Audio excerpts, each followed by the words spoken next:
So right off the bat we choose Bulbasaur and name him Bonsai because it makes sense. Then our rival chooses the worst starter in the game, which is Charmander, and still manages to beat us. And then we go to the Pewter City gym, and then I battle this guy with a green hat, and he doesn't know what a light year is, so he is fucking stupid. And as you know, I have a Bulbasaur, so this fight was really easy because, well, if you don't know, apparently grass is super effective against rock and ground. Shortly afterwards, I went ahead and fought Brock, which was also really easy because all he had was a bunch of rocks. Our Bulbasaur went ahead and vine whipped his Geodude and his Onix, which reminded me of the good old days of slavery. And because this fight is really boring, let's discuss the rules of this challenge.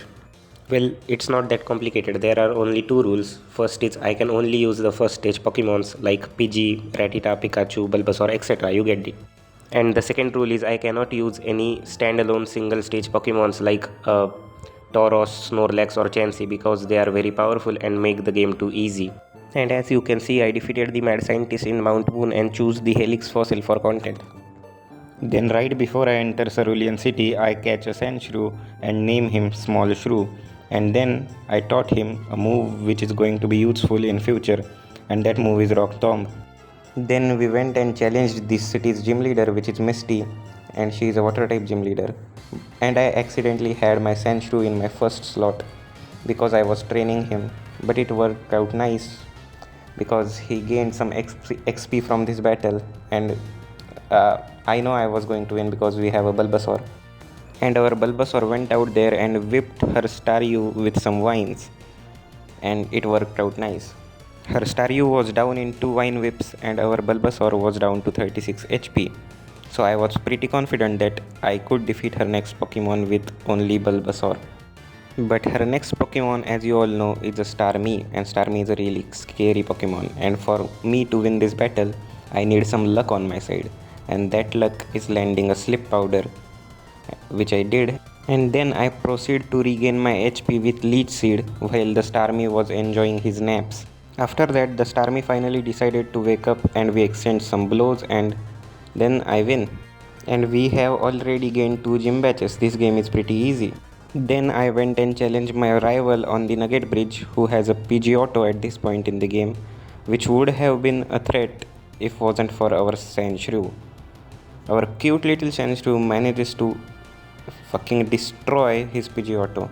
Then comes out his Rattata, which our Bulbasaur handles with only 10 HP remaining.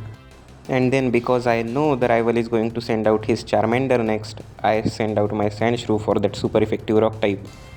But his Charmander lands a Ember and our Sandshrew was burned. So it was really not, the luck was really not on my side. And then our Sandshrew goes down, and at this point I already knew I have lost the battle. I blame my luck for this. You can say it's a skill issue, but hitting the burn was like the luck was really on my rival's side. And then on my second try, I had a plan, and the plan was the good old sleep powder strategy. Yes, when my rival is about to send Charmander, I will send my Bulbasaur, use the sleep powder, and then I would use the leech seed. So while the Charmander is taking naps, my Pokemons can heal themselves. And while the Charmander is sleeping and my Bulbasaur is still on this field, on the battlefield, I went into my bag, took out a super potion and used it on our Sandshrew because he really needs to come out and show what he is capable of. Then shortly after his Charmander wakes up, which was really unfortunate. But now that we have our Sandshrew at full HP and the Charmander is seeded, it means we can regain our HP after each attack. I am fully prepared to defeat this Charmander. Then the fight went on for what felt like half an hour, but after exchanging several blows, our Sandshrew finally manages to pull the win. But it was still too early to celebrate because our rival had his last Pokemon, which was an Abra. But fortunately, Abra can't learn any damaging moves at this level. So it was really easy, and our Sandshrew managed to scratch that Abra to death. And it's time to add a new team member to our team, which is Bellsprout, and we catch it and name the Bellsprout Tiny Bell. Then we are going to catch one more team member for our team on the same route, which is going to be a Abra. And while I was catching my Abra, my sibling decided to message me and ruin the fucking footage. But we still managed to catch him and name him Small Bra. Yeah, I know I am funny. But we are not going to use the Abra just yet. We are going to give it to the daycare man and let him gain some levels. Right after that, I had a brilliant idea of going into Diglett's cave in hopes of catching a Diglett, but instead I found a duck trio which had arena trap, so I was not able to escape and I wiped to a wild duck trio. Fuck. But after that, I went in again and catch a Diglett and name him Diglettil. And then I catch a Drowsy and went on the SSNA. Is that how you pronounce it? SSNA?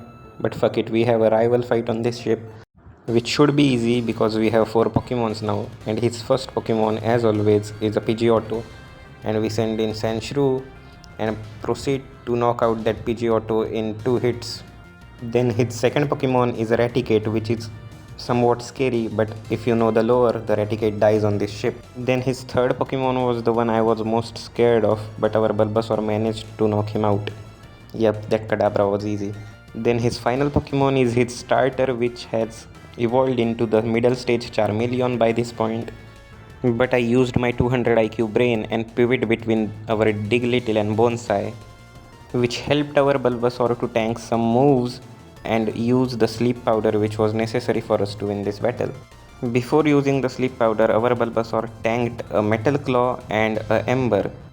And after hitting the sleep powder, I thought, yep, it's easy now. I switch into Diglett, use Dig, and we win this fight. But because switching in a different Pokemon takes a turn and then Dig takes up one turn, the Charmander woke up. I was really scared now because I know that this thing can destroy a Diglett because a Diglett is really fragile and weak when it comes to defense. But because Blue is stupid and he wasted his turn using Growl, we managed to get the KO in 2 turns.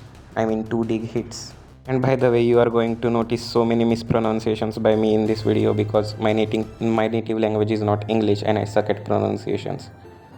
And right after that fight, our Bulbasaur tried to evolve, but we stopped him, and then we waved our goodbye to that ship. Then we catch a female Spearow, named her Small Arrow, and went into the Lieutenant Surge gym. I was really frustrated before this fight because the fucking gym puzzle took me like half an hour to complete. Now let me tell you how the fight went. His first Pokemon was a Volt Orb, and our Diglett managed to destroy that Volt Orb even when Lieutenant Surge used his potions and shit. But the problem was we were not using potions and our Diglett was down to 10 HP after fighting that Volt Orb, and his Pikachu came and destroyed our Diglett. I was a little bit scared at first, but then I remembered I have a cute little Sandshrew who can destroy this gym.